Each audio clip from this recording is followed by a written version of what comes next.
Sir முதல்ல நீங்கள் எல்லோரும் இங்கே வந்ததுக்கு தேங்க்யூ ஸோ மச். நான் ஒரு பெரிய நடிகனோ எதுவோ கிடையாது. அது இது பண்ணி கூட நீங்கள் எல்லாம் இங்கே வந்திருக்கீங்க. I thank you a lot for being here முதல்ல. ஆனால் எனக்கு எப்போவுமே என்னோடய படத்தை பற்றி ஏதாச்சும் சொல்லணுன்னா this is my first directorial venture. இதுதான் என்னோடய ஃபர்ஸ்ட். எனக்கு இதை பார்க்கும்போது அதில் என்ன தப்பு இருக்கோ அது மட்டும்தான் தெரியுது. அது நீங்களும் அதை சில விஷயங்களை கண்டுபிடிச்சிருப்பீங்க. அதுதான் நான் முதல்ல சொல்கிறது. ஏன்னா நான் வேறு ஒரு லெவலில் நான் ஒரு ப்ரொஃபஷ்னல், நான் எஜுகேஷனில் ப்ரொஃபஷ்னல். அதனால் நான் அதை தான் பார்ப்பேன். நான் என்ன தப்பு பண்ணுறேன்றது தான் பார்ப்பேன். அதை நான் அடுத்த தடவை திருத்திக்கிறேன். I will thank you very much. நீங்கள் என்னை அதுக்காக மன்னிச்சிருங்க ஏதாச்சும் சின்ன சின்ன தவறுகள் இருந்தால். பட் இதில் ஒரே ஒரு விஷயம் நான் முக்கியமாக சொல்ல வர்றது என்னென்னா, அரசியல் நீ எப்போ பார்த்தாலும் ஒரு எலெக்ஷன் நடக்குது. அதில் என்னென்னா எந்த லெவலுக்கும் ஒரு அரசியல்வாதி போவான் அப்படின்றது தான் இதோடைய பேசிக் பாயிண்ட்டே. நான் சொல்ல வர்றது என்னென்னா, நீங்கள் இதை பல ஆங்கிளில் யோசித்து பாருங்கள்.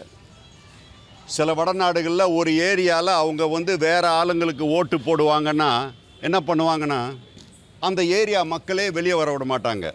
ஸோ அதை வித்தியாசமாக வித் அனதர் ஆங்கிள் அதை தான் நான் சொல்ல பார்த்துருக்கேன். இதில் நீங்கள் when you seriously watch the movie, நான் எதுலேயுமே மிகைப்படுத்தலை. நான் ஒரு சின்ன வயசுலேருந்து மை பிரதர் இப்போ தான் இறந்தார், ஷிஹான் ஹுசைனி. நான் ஒரு 11 வயசுலேருந்து நான் ஐ எம் லேர்னிங் கராட்டே. நான் பெரிய ஹை லெவலெல்லாம் தொட்டவன். வால் பீச்சிலெல்லாம் நான் இன்டர்நேஷ்னல் லெவலில் இது பண்ணவன். பட் நான் இந்த படத்தில் அங்கே பறக்கிறது, இங்கே பறக்கிறது, இப்படி வர்றது அதெல்லாம் நான் பண்ணவே இல்லை. நான் எது நேச்சுரலாக இருக்குமோ அதை மட்டும்தான் நான் பண்ணியிருக்கேன். நீங்கள் நல்லா கவனிச்சிருப்பீங்க. நான் என்னோடய ஆக்ஷனை தான் ஓரளவுக்கு காமிப்பேன். ஒழிய நம்மளுடைய ஸ்டண்ட்டு மாஸ்டர்ஸ் எல்லாம் ரொம்ப திறமையானவங்க. அதனால் ஒன்றுமே பண்ணாதவங்கள கூட அங்கே ஒருத்தரை பறக்க விட்டு இங்கே ஒருத்தரை பறக்க விட்டு அது பில்டப் பண்ணுவாங்க.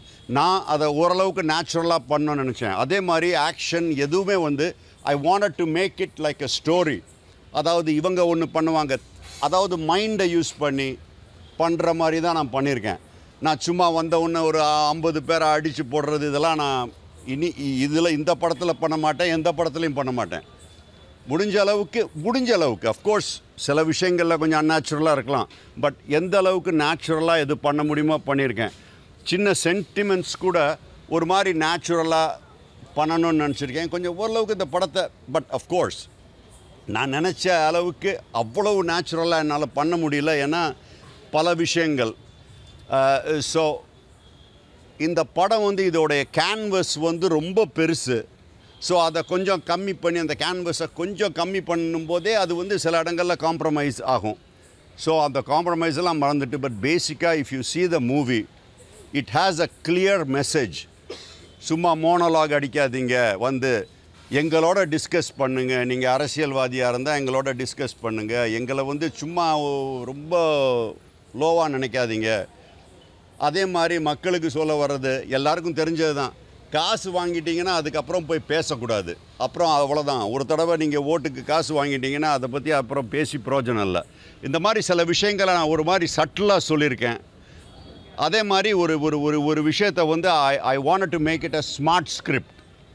ஒரு ஸ்கிரிப்டை சும்மா அதாவது அடிச்சுட்டு இது பண்ணிட்டு போகாமல் ஒரு மாதிரி ஒரு பில்டப் எப்படின்னா கதையாக சொல்லணும்னு நினச்சிருக்கேன். அதாவது எல்லாருக்கும் வாய்ப்பு கொடுத்துருக்கேன். அதில் சின்ன சின்ன அப்படி யாருமே பெரிய நடிகர்களே கிடையாது. அவங்கள ஒவ்வொருத்தனுக்கும் ஒரு சீனை வச்சு பண்ணியிருக்கேன். So whatever I have tried. நல்லா இருந்தால் பாராட்டுங்க, நல்லா இல்லைன்னா அடுத்த தடவை நான் திருத்திக்கிறேன். I hope I have done something. ஒரு சின்ன சேஞ்ச் அந்த மூவியில் ஒரு சின்ன டிஃப்ரென்ஸை நான் காமிச்சிருக்கேன்னு நினைக்கிறேன். அது உங்களுக்கும் அது பட்டுச்சுன்னா ப்ளீஸ் என்கரேஜ். தீபாவளிக்கு படம் வருது sir. I wish you all good luck and I hope the movie will do well. அதை நான் அப்படின்னு நினைக்கிறேன். Thank you very much for coming over. ஆமாம் சார்.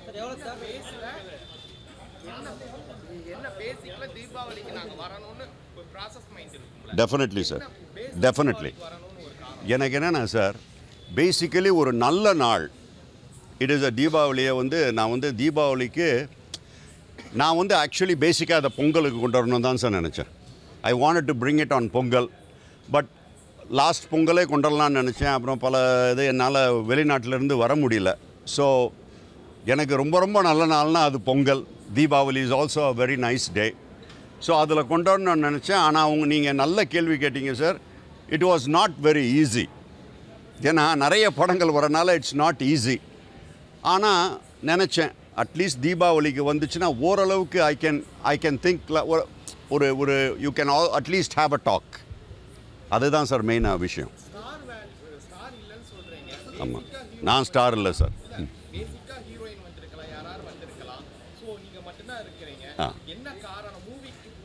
நான் சொல்கிறேன் சார், நான் ஒரு லோன் வுல்ஃப் மாதிரி. நான் எதையுமே தனியாக தான் பண்ணுவேன். பிகாஸ் இங்கே வருவாங்க யாரையாச்சும் கூட்டு. எனக்கு என்னோடய பிரதருக்கு தெரிஞ்சவங்க நிறைய பேர் இருக்காங்க. என் மேலே ரொம்ப பிரியமாக தான் இருப்பாங்க. அரசியல்வாதிகள் இருக்காங்க, அவங்க இருக்காங்க, இவங்க இருக்காங்க. கூட்டு வந்தால் இது ஒரு அரசியல் களமாக மாறிடும். இது நான் என்னோடய மூவியோட களமாகவே வைக்கணும்னு நினச்சேன். இல்லைன்னா யாரையாச்சும் நிறைய கான்ட்ரவர்ஷியலாக ஏதாச்சும் பேசிடுவாங்கன்ற ஒரு சின்ன பயத்தில் தான் அவன் யாரையுமே கூப்பிடல. அதே சமயத்தில் இந்த ஹீரோயின்ஸை பற்றி சொல்கிறேன். இது ஒரு அன்ஃபார்ச்சுனேட் விஷயந்தான். என்னென்னா கோவிடுக்கு முன்னாடி முதல்ல எடுக்க ஆரம்பித்தோம் சார். கோவிட் வந்த பிறகு கொஞ்சம் சில விஷயங்களில் அது கொஞ்சம் அந்த படம் கொஞ்சம் இழுக்க ஆரம்பிச்சிது. ஸோ அது பார்த்திங்கன்னா அந்த 2 ஹீரோயினுமே கல்யாணம் பண்ணி போயிட்டாங்க. ஸோ அவங்கள நான் டிஸ்டர்ப் பண்ண விரும்பலை. That's the reality. ஆமாம். இப்போதைக்கு எனக்கு தெரிஞ்ச தகவல் படி சம்வேர் அரவுண்ட் 92 தியேட்டர்ஸ். ஆனால் நான் இன்னும் பெருசாக பண்ணணுன்னு பார்த்தா, ஆனால் தீபாவளிக்கு உங்களுக்கு தெரியும் it's not very easy to get theatres. ஆனால் இதுவே சும்மா நல்ல தியேட்டரில் ரிலீஸ் பண்ணுறோம் sir. We are doing in a good way. ஆமாம் சார். நான் இஃப் திஸ் மூவி அட்லீஸ்ட் ஒரு லெவலுக்கு போச்சுன்னா, next I am going to make a movie called கோட்டைக்குள் பூகம்பம். அதில் I have a very good plot. கோட்டைக்குள் பூகம்பம்னு ஒரு படம் பண்ணலான்னு வச்சுருக்கேன். அடுத்தது பூகம்பம் சொல்லி வேறு title. But it will be different. வேறு படங்கள் தான். ஆனால் ஒரு ஃப்ரான்ச்சைஸ் மாதிரி க்ரியேட் பண்ணலான்னு வச்சுருக்கேன். This is my idea. Okay, thank you very much sir. Thank you.